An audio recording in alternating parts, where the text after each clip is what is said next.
Bab 1641. Tiga penegak hukum benua suci pusat melihat video itu dan tahu bahwa masalah hari ini telah diselesaikan. Jika keluarga Allen tidak dapat mengumpulkan 10 juta dolar bintang untuk melunasi utang, maka Allen Tavern akan menjadi milik Blackwater.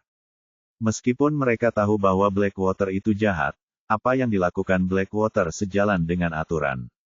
Mossy meminjam uang dan menandatangani kontraknya sendiri, dan dilihat dari penampilannya saat itu, sepertinya dia tidak dalam bahaya. Kontrak ini seharusnya dilindungi secara resmi oleh benua suci pusat.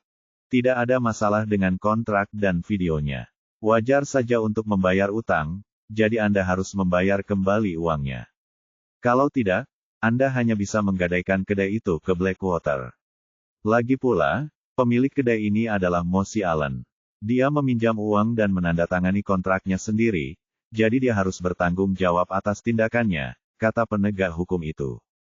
Terima kasih, tuanku, atas keadilan dan ketegasanmu, ucap pemimpin Blackwater dengan gembira. Keluarga Allen yang beranggotakan 3 orang langsung terjatuh ke tanah. Karena penegak hukum telah mengatakan demikian, tidak ada ruang untuk negosiasi dalam masalah ini. Mereka tidak dapat memperoleh uang hari ini untuk membayar kembali utang mereka kepada Blackwater. Jadi, mereka pasti akan kehilangan kedai minuman itu hari ini. Bahkan pemuda yang tadinya tampak gila, kini berhenti bersikap impulsif. Dia bisa melakukan apa saja untuk melindungi kedai minumannya di hadapan para bajingan dari Blackwater, tetapi dia tidak berani melakukan hal yang sama di hadapan para penegak hukum. Lagi pula, pemuda itu juga tahu bahwa aparat penegak hukum tidak memihak pada Blackwater. Sebaliknya, mereka sedikit banyak membantu keluarga Allen. Namun, Blackwater punya bukti nyata, jadi mereka tidak bisa menyangkalnya. Mark, apa yang harus kita lakukan? Aku tidak ingin pergi. Kita sudah tinggal di sini sejak lahir. Kedai ini adalah rumah kita. Kalau kita pergi dari sini, kemana lagi kita bisa pergi? Teriak wanita muda itu. Wanita parubaya itu tidak dapat menahan tekanan lebih lama lagi. Jadi dia jatuh ke tanah dan pingsan. Dia, sang istri, juga bertanggung jawab atas perbuatan suaminya yang melakukan hal semacam ini di belakang keluarga. Dia terlalu lemah, dan itulah sebabnya suaminya begitu tidak bermoral. Ibu, apa yang terjadi? Jangan menakut-nakuti aku. Saudara-saudarinya ingin membantu ibu mereka berdiri, tetapi mereka juga tidak punya kekuatan. Wanita parubaya itu tergeletak di tanah sementara adik perempuannya meratap, dan kakak laki-lakinya tetap diam. Semua penonton menunjukkan simpati. Sungguh tragis memiliki ayah dan suami seperti ini. Akan tetapi, meski mereka bersimpati, tak seorang pun berani berbicara mewakili keluarga bertiga itu. Para penegak hukum telah membuat keputusan mereka. Oleh karena itu, jika mereka ingin menyelesaikan masalah keluarga, mereka harus mengeluarkan 10 juta dolar bintang untuk membayar tunggakan. Jika tidak, keluarga Allen akan kehilangan kedai mereka. Siapapun yang dengan santai mengeluarkan 10 juta dolar bintang tidak akan berdiri di sini dan menikmati pertunjukan ini. Pemimpin Blackwater menyeringai. Dia telah melihat hal ini terjadi berkali-kali. Blackwater telah menghancurkan banyak keluarga, dan keluarga Allen hanyalah salah satunya. Itulah pekerjaan mereka. Kalau tidak, bagaimana mereka bisa menyediakan makanan di meja makan begitu banyak orang? Minggirlah jika kau sudah selesai menangis. Tempat ini sekarang milik kami, dan kami ingin mengambil kembali properti kami. Ketiga penegak hukum itu tidak tahan lagi.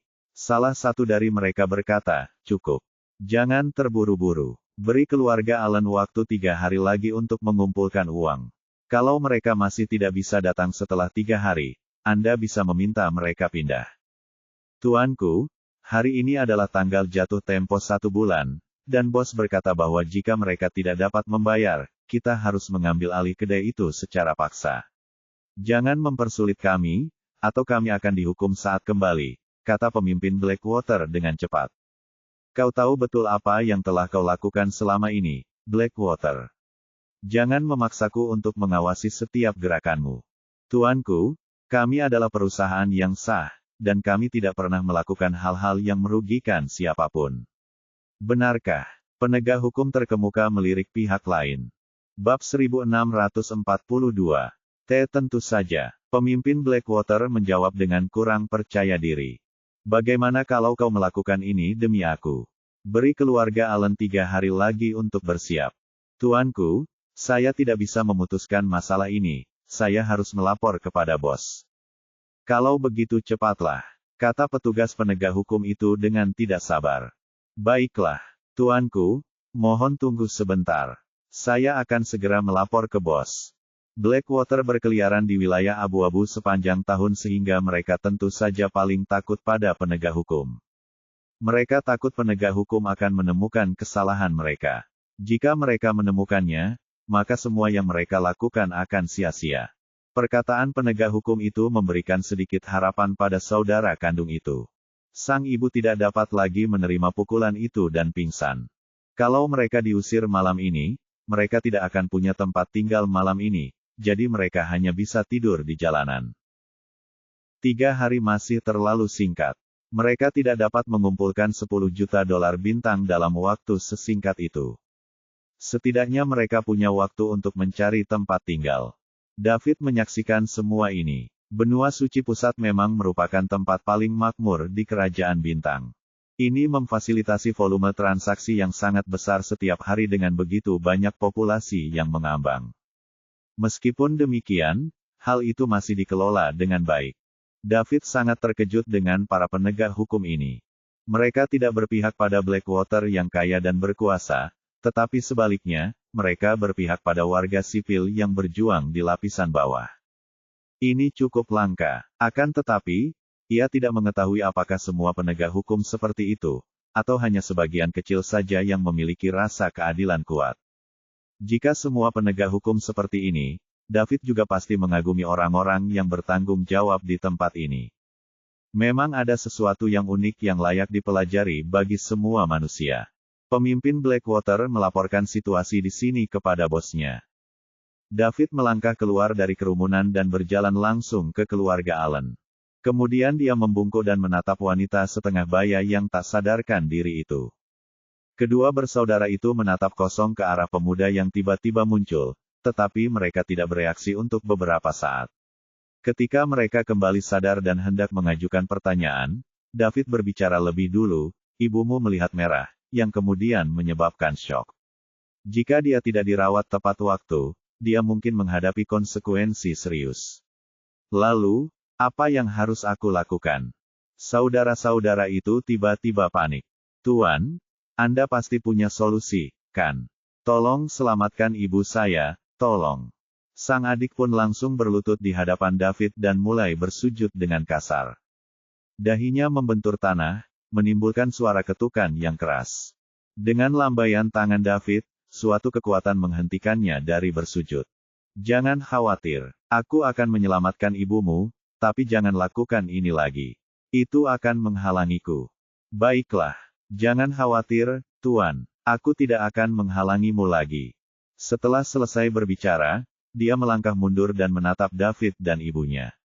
"Pak," pemuda itu juga ingin mengatakan sesuatu tetapi dipotong oleh David sebelum dia bisa mengatakan apapun. "Kamu juga sebaiknya menjauh." "Baik, Tuan." Pemuda itu pun minggir dan berdiri bersama adiknya. Kedua bersaudara itu memandang laki-laki di depan mereka. Mereka kira-kira seusia dengannya tetapi saat dia berbicara, suaranya penuh dengan wibawa. Bab 1643. Penampilan David pun menggugah rasa penasaran semua orang. Kerumunan penonton, 3 penegak hukum, dan puluhan orang dari Blackwater semuanya memandang David dengan rasa ingin tahu. Mereka tidak tahu dari mana anak muda ini berasal. David tidak memedulikan yang lain dan mulai merawat wanita setengah baya itu. Pengobatan tradisional kunonya telah mencapai tingkat kesempurnaan. Oleh karena itu, masalah kecil ini tidak berarti apa-apa baginya. Dia menepuk-nepuk jantung wanita parubaya itu beberapa kali untuk membuka penyumbatan pembuluh darah di jantung. Wanita parubaya itu kemudian langsung memuntahkan darah. Ah, saudara-saudari itu terkejut. Sang kakak masih dapat menguasai diri, tetapi sang adik menjerit. Penonton lainnya juga berkeringat. Setelah muntah darah, wanita parubaya itu terbangun. Dia membuka matanya dan melihat sekeliling. Ketika dia melihat saudara-saudaranya menatapnya dengan gugup, dia berteriak, "Magus, mari." Magus dan Mari yang dipanggil wanita parubaya itu adalah Magus dan Marigold Allen, anak yang ia dan Mosi lahirkan. Ibu baik-baik saja. Aku sangat senang. Marigold bergegas maju untuk membantu wanita parubaya itu berdiri. Magus juga melangkah maju untuk membantu. Bersama-sama, keduanya berhasil mengangkat ibu mereka dari tanah. Saat ini, David sudah mundur. Ibu mereka baik-baik saja, tetapi Magus dan Marigold masih sengsara. Para penonton menatap David dengan mata berapi-api. Pria muda di depan mereka adalah seorang dokter ajaib. Dia hanya menepuk wanita itu 2 kali dan dia terselamatkan. Orang-orang ini juga menderita penyakit dan ketidaknyamanan tertentu yang tidak disebutkan. Jadi mereka semua ingin David memeriksa mereka. Ketiga penegak hukum dan orang-orang dari Blackwater menatap David dengan ekspresi terkejut di mata mereka. Pria ini sangat muda, namun ia memiliki keterampilan medis yang luar biasa. Seseorang dapat menyinggung siapapun di Kerajaan Bintang, tetapi tidak dengan para dokter yang terampil. Ini karena seseorang mungkin membutuhkannya kapan saja. Anda seorang dokter ajaib. Maafkan kekasaran kami, kata pemimpin penegak hukum itu dengan sopan. Temanku, kamu terlalu sopan. Aku hanya tahu sedikit tentang keterampilan medis, jadi aku tidak berani menyebut diriku sebagai dokter ajaib, jawab David dengan sopan. Ketiga penegak hukum memberikan kesan yang baik kepada David setelah mereka berusaha menolong yang lemah. Dia tidak akan memiliki sedikit pun kesombongan dan rasa tidak hormat terhadap orang-orang seperti itu. Dokter, saya punya penyakit rahasia yang muncul bertahun-tahun lalu. Saya sudah ke banyak dokter tapi penyakit itu tidak bisa disembuhkan. Bisakah Anda membantu saya memeriksanya? Teriak seorang pria parubaya di antara kerumunan. Kata-katanya telah menimbulkan kekacauan. Dokter, saya juga merasa agak tidak enak badan selama beberapa hari terakhir. Tolong bantu saya. Dokter, saya tidak bisa makan atau tidur nyenyak akhir-akhir ini. Tolong bantu saya mencari tahu apa yang salah dengan tubuh saya. Saya tidak ingin meninggal terlalu dini. David dapat mendengar suara-suara yang tak terhitung banyaknya yang memohon padanya untuk memeriksanya. David terdiam beberapa saat. Dia melirik. Kecuali pria setengah baya yang memiliki kondisi medis tersembunyi, sisanya hanya memiliki penyakit sepele yang dapat diatasi di klinik manapun. Oke, semuanya, berhentilah membuat masalah bagi dokter. Cari saja klinik untuk memeriksa penyakit kecil kalian. Apakah kalian perlu merepotkannya untuk itu? Oke, begitu penegak hukum mengatakan hal itu, suasana langsung menjadi sunyi. Bab 1644. Tampaknya para penegak hukum mempunyai kedudukan yang sangat tinggi di hati masyarakat. David juga menambahkan saat ini, semuanya, saya baru saja melihat kalian semua. Kecuali pria yang baru saja mengatakan bahwa ia memiliki penyakit tersembunyi, semua orang baik-baik saja. Cari saja klinik terdekat dan kalian akan baik-baik saja. Pria tadi, silakan datang menemui saya sebentar lagi dan saya akan membantu kalian. Wah, dia benar-benar dokter ajaib. Dia bisa mengetahui semua kondisi fisik kita hanya dengan melihat kita. Keterampilan medisnya sungguh luar biasa. Ya, dia hebat sekali. Di mana Anda tinggal, dokter? Saya akan mengunjungi Anda dalam 2 hari. Setelah beberapa saat, suara semua orang berangsur-angsur menghilang. Kemudian, pemimpin Blackwater berkata, Tuanku, bos kami setuju dan berkata bahwa kami dapat memberi keluarga Allen 7 hari untuk bersiap. Jika mereka masih tidak dapat membayar kembali 10 juta dolar bintang yang terutang setelah 7 hari, kami akan meminta mereka untuk pindah dari sini. Terima kasih, kata petugas penegak hukum itu. Lalu dia berbalik untuk melihat keluarga Allen. Kau juga mendengarnya. Aku hanya bisa membantumu sampai di sini. Kau harus menemukan Mosi dalam 7 hari ini untuk melihat kemana dia menghabiskan uangnya. Jika ada sisa, cobalah untuk mendapatkan semuanya kembali dan dapatkan 10 juta dolar bintang. Setelah kedai ini diambil alih oleh Blackwater, akan sangat sulit bagimu untuk membelinya kembali. Terima kasih, tuanku. Kami pasti akan menemukan jalan keluar. Keluarga yang beranggotakan 3 orang itu membungkuk kepada 3 penegak hukum secara bersamaan. Karena kamu berjanji memberi mereka 7 hari, kamu tidak bisa mengganggu mereka selama ini. Titik, kata penegak hukum kepada orang-orang dari Blackwater. Jangan khawatir, tuanku. Kami, Blackwater, adalah orang-orang yang menepati janji.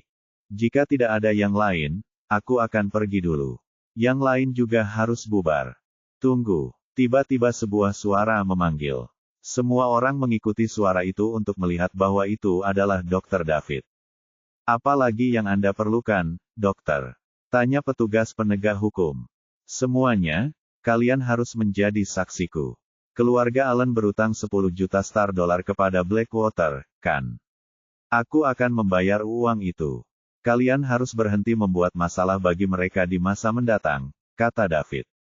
Apa? Dokter ingin membantu keluarga Allen membayar kembali 10 juta itu. Para penonton tercengang. Orang-orang dari Blackwater dan ketiga penegak hukum tercengang. Saudara Allen dan ibu mereka bahkan makin bingung. 10 juta dolar bintang mungkin hanya setetes air di ember bagi pasukan keluarga besar itu, tetapi bagi warga sipil yang berjuang di dasar, itu adalah jumlah uang yang sangat besar. Tak ada satupun penonton, termasuk 3 penegak hukum, atau pemimpin Blackwater yang bisa menghasilkan 10 juta dolar bintang saat itu juga. Jika orang lain di tempat kejadian perkara mengatakan ingin mengembalikan uang untuk keluarga Allen, mereka mungkin tidak akan bertindak seperti ini dan hanya akan menganggapnya sebagai lelucon. Akan tetapi, kemungkinannya jauh lebih tinggi ketika dokter ini mengatakannya. Bagaimanapun, menjadi dokter diakui sebagai salah satu profesi paling menguntungkan di Kerajaan Bintang. Semua orang akan terluka atau sakit. Ada banyak uang yang dapat dihasilkan di bidang ini. Terutama ketika orang-orang kaya dan berkuasa itu memiliki masalah fisik. Uang akan menjadi masalah kecil asalkan mereka bisa disembuhkan. Dengan keterampilan medis dokter yang luar biasa, akan sangat mudah baginya untuk mendapatkan 10 juta dolar bintang. Di Kerajaan Bintang, hanya ada sedikit orang yang menjadi dokter, karena tidak mudah bagi siapapun untuk mempelajari keterampilan yang diperlukan. Setiap keterampilan memiliki latar belakangnya sendiri sementara jumlah bakat yang dibutuhkan untuk mempelajari setiap keterampilan juga sangat tinggi. Jika Dr. David dapat memiliki keterampilan medis setinggi itu di usia yang begitu muda, ia pasti berasal dari latar belakang medis yang komprehensif. Bab 1645. Ketika semua orang di antara hadirin tercengang, David melanjutkan, berikan saya rekening Blackwater. Saya akan mentransfer uangnya kepada Anda dan Anda dapat berhenti mengganggu mereka di masa mendatang. Ini tidak mudah bagi siapapun. 10 juta dolar bintang bahkan tidak ada apa-apanya bagi David. Meskipun menurut penilaian sistem, melakukan hal itu tidak akan memberinya poin mewah, puluhan juta dolar bintang tidak ada artinya baginya. Itu tidak masalah, dan David pun tidak peduli. Dia membantu keluarga Allen karena dia sangat terinspirasi oleh mereka. Hal itu membuat David memikirkan rencana untuk segera menjadi orang suci. Pertemuan ini sudah ditakdirkan. Akan baik-baik saja kalau dia tidak pernah bertemu mereka, tetapi karena dia pernah bertemu, tidak akan ada ruginya baginya untuk membantu dan menyelamatkan sebuah keluarga. Kau benar-benar ingin membayarnya? Pemimpin kelompok Blackwater bertanya dengan tidak percaya. Sudah kubilang, itu pasti benar, jawab David tenang. Kenapa? Ini seharusnya menjadi pertama kalinya kau bertemu keluarga Allen. Kalian sama sekali tidak ada hubungan keluarga, jadi kenapa kau harus membantu mereka membayar sejumlah uang yang begitu besar? Apakah 10 juta itu banyak? Bukankah 10 juta itu banyak? Tidak apa-apa. Menurutku, itu cukup menguntungkan untuk menyelamatkan keluarga dengan 10 juta. Pemimpin Blackwater dengan ragu memberikan laporan perusahaan kepada David. Tak lama kemudian, 10 juta dolar bintang tiba di rekening Blackwater. Tak seorang pun meragukan David lagi. Tak terhitung banyaknya pasang mata terkejut yang menatap ke arah David. Dokter sebenarnya mengeluarkan 10 juta dolar bintang untuk membantu keluarga Allen melunasi semua utang mereka kepada Blackwater. Sungguh tidak dapat dipahami. Mereka hanya bertemu secara kebetulan, dan dokter ini tidak hanya menyelamatkan ibu dari keluarga Allen, tetapi dia juga membantu mereka melewati bencana ini. 10 juta dolar bintang bukanlah jumlah yang kecil, namun dia menghabiskannya begitu saja. Keluarga Allen masih linglung pada saat itu. Meskipun penegak hukum mendapat 7 hari untuk mereka, bagaimana mereka akan mengumpulkan 10 juta? Mereka bahkan tidak bisa mendapatkan 1 juta, apalagi 10. Jika mereka tidak dapat membayar, Blackwater akan mengambil alih kedai mereka setelah 7 hari dan mereka harus pindah. Tanpa Allen Tavern, keluarga itu tidak akan memiliki sumber penghasilan. Mereka tidak pernah menduga keadaan akan berubah seperti itu dan melihat secercah harapan di tengah keputusasaan seperti itu. Dokter yang baru mereka temui tidak hanya menyelamatkan ibu dari kedua bersaudara itu, ia bahkan mengeluarkan 10 juta untuk membantu mereka melunasi utang-utang mereka. Apakah itu berarti mereka tidak perlu pindah lagi? Kebahagiaan meluap memenuhi hati mereka. Mereka pun memandang David dengan rasa terima kasih. Dokter, Anda tidak hanya memiliki keterampilan medis yang luar biasa, tetapi Anda juga memiliki moral yang mulia. Anda dengan murah hati menyumbangkan uang untuk menyelamatkan orang-orang yang sedang dalam kesulitan. Anda adalah panutan bagi generasi kita, dan saya sangat mengagumi Anda, keluh pemimpin penegak hukum itu. Dia sangat mengagumi pendekatan David. Sebagai penegak hukum di benua suci pusat, dia mengenal tempat ini seperti punggung tangannya. Tidaklah berlebihan jika dikatakan bahwa lebih dari separuh seluruh kekayaan kerajaan bintang terkonsentrasi di sini. Bab 1646. Ada banyak orang di benua suci pusat yang bisa dengan mudah mengeluarkan 10 juta dolar bintang, tetapi orang-orang ini termasuk dalam kekuatan besar tertentu. Mereka kuat dan berwibawa, jadi mereka sama sekali tidak peduli dengan hidup dan mati orang biasa. Karena David bersedia menghabiskan 10 juta dolar bintang untuk membantu keluarga yang tidak ada hubungannya, dia pasti memiliki karakter yang sempurna. Terlebih lagi, dia bahkan adalah seorang dokter yang terampil, jadi dia semakin mengesankan. Dokter, Anda sangat mulia dan jujur. Kami semua sangat mengagumi Anda, teriak para penonton. Beberapa wanita muda memandang David dengan lebih banyak kekaguman daripada kekaguman. David seperti pangeran impian mereka. Jika dia bisa dengan santai mengeluarkan 10 juta dolar bintang untuk membantu orang asing tanpa berpikir dua kali, pasti ada kekuatan besar di belakangnya. Selain itu, dia tinggi dan tampan, dan dia bahkan seorang dokter yang disegani. Siapapun yang dapat dekat dengannya pasti akan berubah dari miskin menjadi kaya. Meski begitu, semua orang sadar diri. Orang seperti David ditakdirkan untuk tidak menjadi bagian dari mereka. Lihat rekomendasi kami yang disusun khusus untuk Anda umpan penemuan. Terima kasih, dokter. Terima kasih, dokter. Keluarga Allen segera berlutut di tanah untuk mengucapkan terima kasih kepada David, tetapi David menghentikannya dengan kekuatan. Itu hanya sedikit usaha dari pihakku. Jangan dimasukkan ke hati. Jalani hidup yang baik di masa depan, 10 juta tidak ada apa-apanya bagiku. Dokter, Anda tidak hanya menyelamatkan hidup saya, tetapi Anda juga membantu kami melunasi utang dan mencegah keluarga kami tidur di jalanan. Saya benar-benar tidak tahu bagaimana cara membalas kebaikan seperti itu. Tolong beritahu saya nama Anda dan saya pasti akan berdoa untuk Anda setiap hari selama sisa hidup saya, kata wanita parubaya itu dengan penuh rasa terima kasih. Saya, Magus Allen, tidak akan pernah melupakan kebaikanmu seumur hidup ini. Saya, Marigold Allen, juga tidak akan pernah melupakannya. Saudara-saudaranya pun melakukan hal yang sama. Aku akan senang jika keluargamu bisa menjalani hidupmu dengan baik. Aku hanya kebetulan lewat dan berusaha sedikit. Kau tidak perlu terlalu memikirkannya.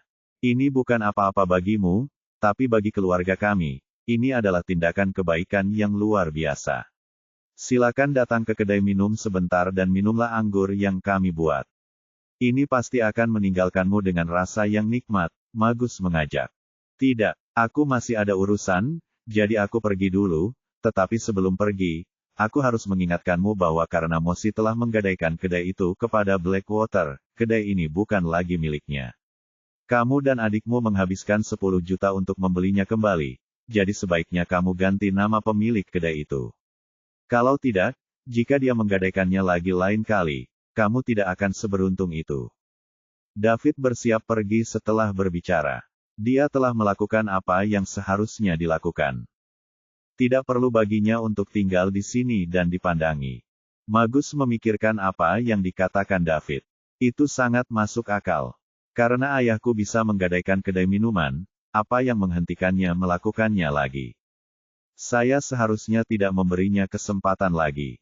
Namun, saya memerlukan bantuan Blackwater dan penegak hukum untuk mengubah nama tersebut. Saya tidak dapat mengubahnya hanya karena saya menginginkannya. Petugas penegak hukum juga berkata saat ini, dokter benar. Kalian saudara-saudara harus ikut dengan saya nanti dan mengganti nama pemilik kedai minuman itu. Terima kasih, tuanku, kata Magus dengan gembira. Selama Magus menjadi pemilik kedai itu, ayahnya tidak akan punya hak untuk menggadaikan kedai itu. Kau juga harus mengikutiku dengan kontrak itu. Penegak hukum itu menatap pemimpin Blackwater lagi. Baik, tuanku. Dia hanya bisa setuju sementara penegak hukum mengawasinya. Setelah David melangkah beberapa langkah, tiba-tiba ada sosok yang berdiri di depannya, menghalanginya untuk melangkah maju. Orang ini tak lain adalah adik perempuan keluarga Allen, Marigold. Pada saat ini, dia menghalangi jalan David dan berkata dengan wajah memerah, "Tuan, anggur yang dibuat oleh saudaraku benar-benar lezat. Silakan masuk untuk minum demi aku. Keluarga kami tidak dapat membalas kebaikanmu, jadi kami hanya dapat membalasmu dengan anggur kami. Jika Anda tidak mengatakan ya, kami tidak akan pernah merasa tenang." Bab 1647. David memandang wanita muda di depannya. Dia tampak berusia 20-an. Dia tidak terlalu cantik dan dia sedikit lebih buruk daripada Celia dan yang lainnya, tetapi dia masih sangat menarik dan penuh semangat muda. Kalau saja David tidak berkata ya, dilihat dari postur tubuhnya, dia tidak akan membiarkannya pergi. Ini hanya segelas anggur, jadi tidak akan memakan banyak waktu. Itu juga dapat dianggap sebagai kesempatan bagi keluarga Allen untuk membalas rasa terima kasih mereka kalau mereka tidak mampu melupakannya. Oleh karena itu, katanya, kalau begitu, mari kita masuk dan minum. Setelah berbicara, David berbalik dan berjalan menuju kedai minuman. Tuan, silakan, kata Magus dengan gembira. Dia pun sangat senang bisa berbuat sesuatu untuk dermawannya.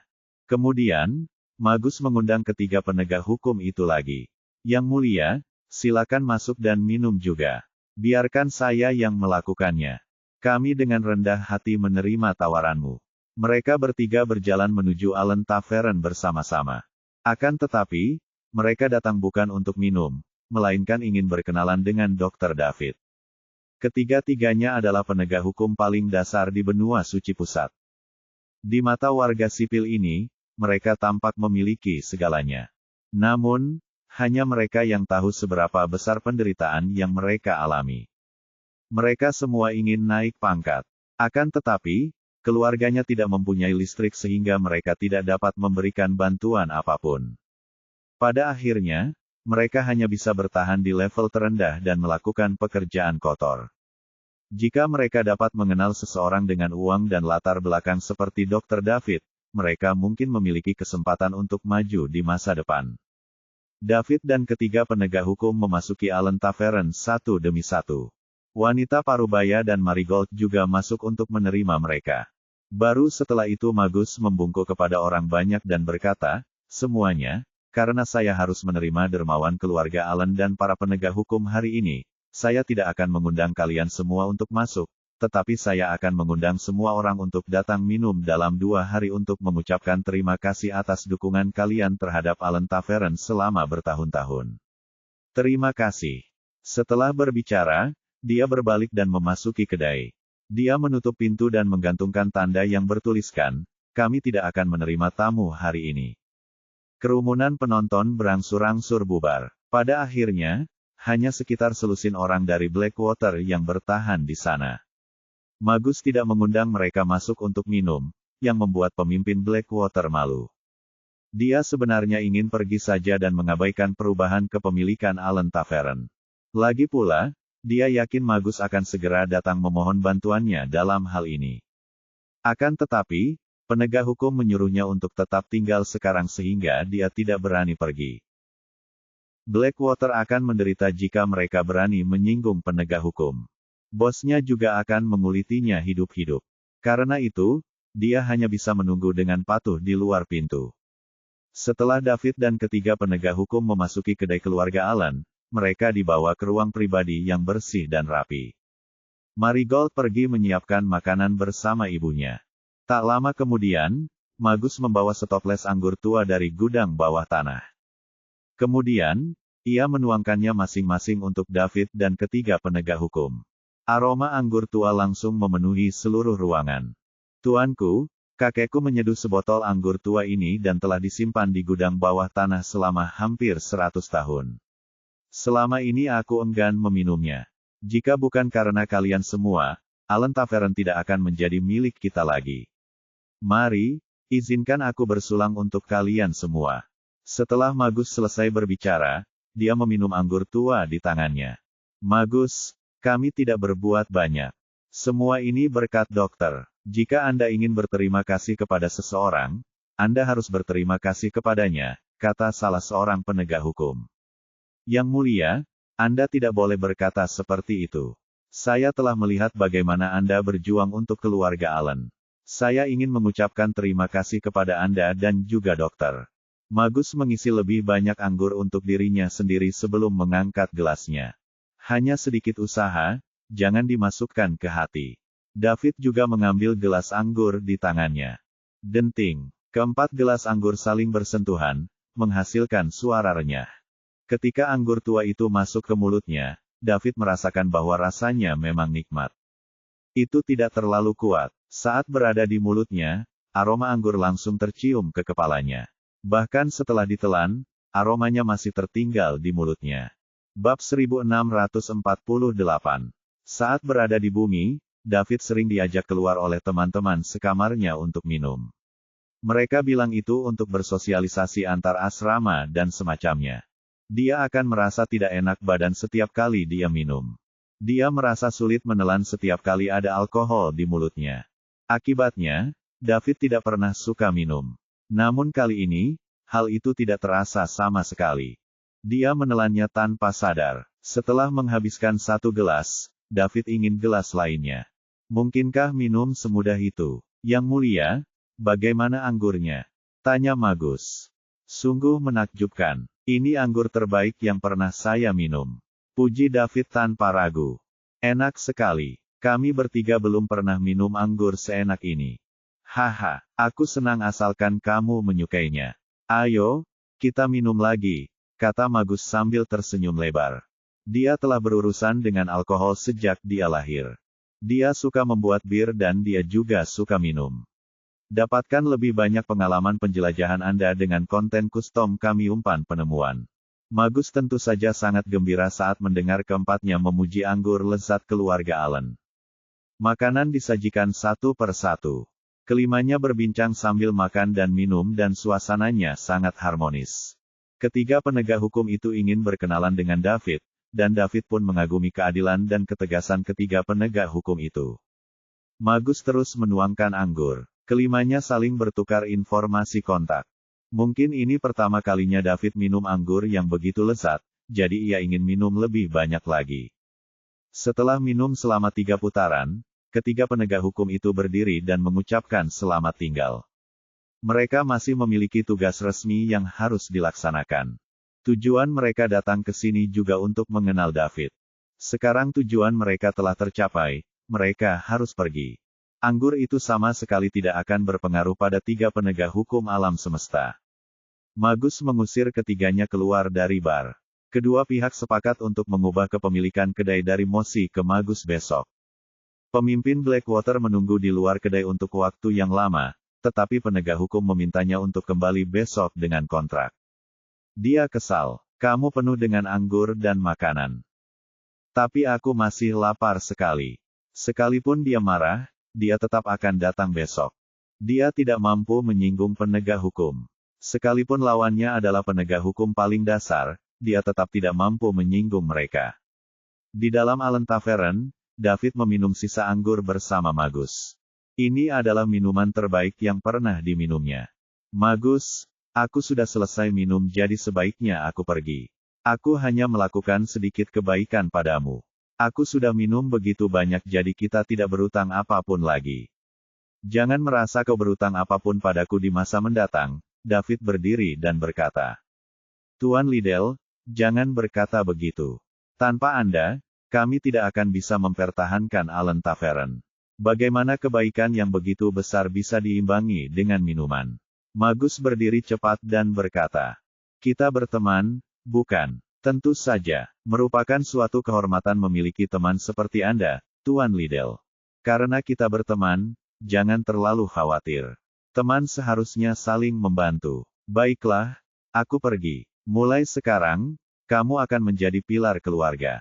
Jalani hidup yang baik bersama ibu dan saudara perempuanmu. David hendak pergi setelah berbicara. Magus tampaknya telah memutuskan dalam benaknya dan menghentikannya. Tuan Liddell, tunggu sebentar. Apakah ada hal lainnya? Tanya David. Karena kamu sangat suka anggur, aku masih punya 1 botol lagi. Biar aku yang ambilkan untukmu. Tidak perlu, kamu bisa menyimpannya sendiri. Jika kau tidak menginginkannya, aku, Magus Allen, tidak akan pernah merasa tenang dalam hidup ini. Baiklah, aku akan menerimanya. Mari kita selesaikan masalah ini dan jangan merasa bahwa kau berutang apapun padaku lagi. Kita akan berteman baik jika kita bertemu di masa depan, David berpikir sejenak dan berkata. Tentu. Magus berbalik dan pergi ke gudang untuk mengambil anggur. Bab 1649. Magus memasuki gudang anggur Allen Tavern. Ada banyak toples anggur besar dan kecil di gudang anggur, dan semuanya dijejalkan dengan rapat. Seharusnya ada setidaknya ribuan toples. Mosi menyeduh lebih dari 95% di antaranya sementara Magus menyeduh sisanya. Saat itu, Mosi juga seorang pembuat anggur yang sangat terampil. Namun, dalam beberapa tahun terakhir, ia perlahan-lahan memiliki beberapa kebiasaan buruk. Ia tidak pulang ke rumah selama beberapa hari dan tidak lagi fokus pada kedai minuman. Dia juga menyerahkan kedai itu kepada Magus. Keluarga Allen tidak tahu apa yang dilakukannya di luar, itulah sebabnya Allen Tavern berakhir seperti sekarang. Setelah Magus memasuki ruang bawah tanah, ia mengambil sekop kecil dan berjalan melalui ruang bawah tanah ke sudut yang tidak mencolok di titik terdalam. Kemudian, ia berjongkok dan mulai menggali tanah dengan sekop kecil di tangannya. Dia sangat cepat. Setelah beberapa menit, dia telah menggali sedalam 0,5 meter, dan menemukan pegangannya. Setelah dia memegang gagangnya, Magus menariknya dengan kuat. Dia menarik panel persegi dengan diameter sekitar 20 hingga 30 cm, yang memperlihatkan ruang kecil di dalamnya. Apa yang terlihat di mata Magus adalah sebuah toples anggur yang tersegel. Toples anggur itu tidak besar, dan tertutup rapat dengan bahan khusus. Kelihatannya tidak begitu menarik, tetapi dilihat dari lokasinya, orang bisa tahu bahwa benda yang ada di dalamnya pasti tidak sederhana. Sambil menatap kendi anggur, Magus mulai mengenang. Ini adalah rahasia yang diceritakan kakeknya kepadanya saat dia sekarat beberapa tahun lalu. Anggur ini seharusnya diwariskan kepada ayahnya, Mosi, dan kemudian Mosi akan mewariskannya kepadanya saat ia sedang sekarat. Berikan padanya saat ayahnya sedang sekarat. Akan tetapi, Mosi sudah tidak peduli lagi dengan kedai itu.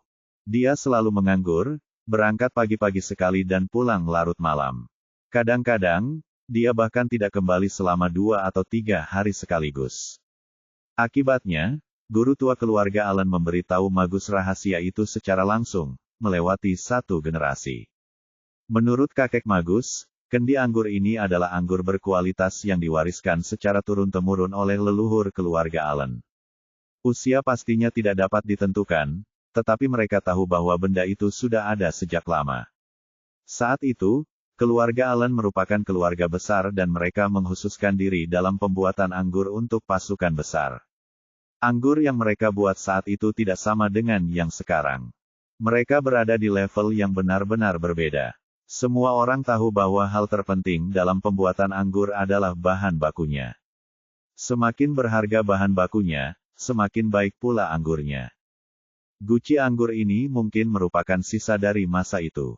Alasan mengapa Magus memutuskan untuk mengeluarkan kendi anggur ini juga setelah pertimbangan yang matang. Keluarga Allen telah mengalami bencana paling berbahaya sejak ia lahir. Baik saudara perempuannya, ibunya, maupun Magus sendiri, tidak pernah menyangka bahwa ayahnya akan menggadaikan kedai minuman itu. Mosi tidak hanya kehilangan jutaan tabungan keluarganya, tetapi ia juga menjual Allen Tavern yang membuat keluarganya putus asa. Tanpa Allen Tavern, bagaimana Magus, saudara perempuannya, dan ibunya akan bertahan hidup di benua suci pusat? Magus bisa memaafkan Mosi setelah ia berhenti mengurus kedai selama bertahun-tahun. Ia juga bisa memaafkan Mosi karena bermain-main seharian dan hanya kembali untuk meminta uang ketika ia kehabisan uang dan kehilangan jutaan tabungan keluarga. Bagaimanapun, Mosi adalah ayahnya yang melahirkan dan membesarkannya. Ia bisa memperoleh uang lebih banyak jika ia kehabisan uang, asalkan tidak mengganggu kehidupan keluarga.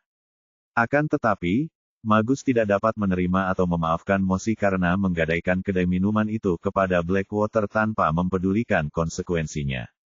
Karena kedai ini bukan hanya rumah leluhur keluarga Allen secara turun-temurun tetapi juga tempat keluarga itu tinggal di benua suci pusat. Kali ini, Magus memutuskan untuk tidak memaafkan ayahnya. Dia akan mengalihkan kepemilikan kedai itu kepadanya sendiri dan menghidupi keluarganya. Sejak saat itu, dia tidak mau memberi ayahnya sepeser pun. Tanpa bantuan tanpa pamrih dari David hari ini, konsekuensinya akan menjadi bencana jika ia gagal membayar 10 juta untuk melunasi utangnya dalam 7 hari. Selain itu, David juga menyelamatkan ibunya. Magus tidak memiliki apapun untuk membalas kebaikan Daud, jadi ia berencana untuk memberinya kendi anggur peninggalan leluhurnya. Tak peduli seberapa berharganya sebotol anggur ini, niat baiklah yang terpenting. Ini adalah hal paling berharga yang dapat ditawarkan keluarga Allen. Bab 1650. Saya harap Tuan Liddell akan menyukai ini. Magus berbaring di tanah dan mengambil anggur dengan kedua tangan. Kemudian, dia segera meninggalkan ruang bawah tanah itu. David sedang menunggu Magus di ruang pribadi, dan ibu serta anak itu juga mengobrol dengan David di dalam. Marigold terus tersipu dan tidak berani menatap David. Ibunya tidak dapat menahan desahan ketika melihatnya. Gadis ini mendambakan cinta. Sayang sekali Tuan Liddell tidak tinggal di dunia yang sama dengan kita. Sekitar 10 menit kemudian, Magus kembali sambil membawa sebotol anggur. Ibu dan anak itu menatap kendi anggur di tangan Magus. Keduanya memasang ekspresi bingung di wajah mereka. Mereka sangat mengenal anggur di gudang bawah tanah itu, dan mereka belum pernah melihat kendi kecil ini. Segelnya juga benar-benar berbeda dari toples anggur lainnya. Guci anggur ini menyimpan rahasia leluhur keluarga Allen. Itu hanya akan diwariskan kepada penerus Allen Tavern berikutnya tepat sebelum generasi sebelumnya meninggal. Yang lain tidak akan tahu tentang ini. Oleh karena itu, Marigold dan ibunya tidak mengetahui keberadaan kendi berisi anggur tersebut. Bahkan Mosi tidak tahu tentang itu. Untungnya, kakek Magus tidak mewariskannya kepada Mosi. Jika dia tahu, kemungkinan besar dia sudah menggalinya dan menjualnya. Jika Mosi dapat menggadaikan Allen Tavern, apa yang tidak akan ia jual? Tuan Liddell, saya tidak bisa membalas kebaikan Anda kepada keluarga Allen. Toples anggur ini adalah hadiah kecil dari keluarga Allen. Saya harap Anda menyukainya. Terima kasih telah membantu kami tanpa pamrih. Tanpa Anda, keluarga kami yang beranggotakan 3 orang harus tidur di jalanan selama 7 hari. Magus menghampiri David, dan setelah berbicara, dia membungkuk dalam-dalam. Setelah itu, dia menyerahkan toples anggur kecil itu kepada David. Pada saat ini, Marigold dan ibunya juga datang. Mereka berdiri bersama Magus dan membungkuk kepada David untuk mengucapkan terima kasih. Bagi keluarga ini, kedai minuman adalah kehidupan mereka. Meskipun kedai ini digadaikan oleh Mosi sebesar 10 juta dolar bintang, nilai sebenarnya mungkin lebih dari 10 juta. Akan tetapi, meskipun mereka ditawari 100 juta, mereka tidak akan menjual kedai itu. Beberapa hal tidak dapat diukur dengan uang. Tindakan keluarga itu sangat menyentuh hati David. Dia juga bisa mengerti apa yang dilakukan keluarga Allen. Lagi pula, orang yang tidak punya uang bukanlah manusia sama sekali. Terlalu banyak uang tidak ada gunanya, tetapi seseorang juga tidak bisa hidup tanpanya. Setidaknya itu membuktikan bahwa David melakukan hal yang benar. Ini adalah keluarga yang bersyukur. Kenapa kamu melakukan ini? Aku sudah bilang bahwa ini hanya usaha kecil dan kamu tidak perlu menganggapnya serius. Bahkan jika aku bertemu orang lain, aku akan menolong mereka. 10 juta itu tidak ada apa-apanya bagiku. Mungkin ini bukan apa-apa bagimu, tetapi bagi keluarga kami, ini adalah kebaikan yang luar biasa. Aku harap kamu menerima sebotol anggur ini karena ini adalah sesuatu yang kecil dari keluargaku, kata Magus. Nada suaranya penuh rasa hormat. Tuan Liddell, terimalah hadiah kecil ini dari keluarga Allen, kata Marigold dan ibunya. Mereka tidak tahu dari mana Magus mendapatkan kendi anggur itu. Oleh karena itu, mereka hanya memiliki pikiran yang sama seperti Magus ketika mereka meminta David untuk menerimanya. Itu hanyalah hadiah kecil. Tidak peduli betapa berharganya, itu tidak mungkin bernilai 10 juta dolar bintang, bukan? David tidak bisa menolak kebaikan itu. Oleh karena itu, dia mengulurkan tangan untuk mengambil kendi anggur kecil dari tangan Magus. Saat tangannya baru saja menyentuh toples anggur, sebuah notifikasi dari sistem tiba-tiba muncul. 7 kata muncul di mata David. Anggur lezat dari ratusan bunga dan buah.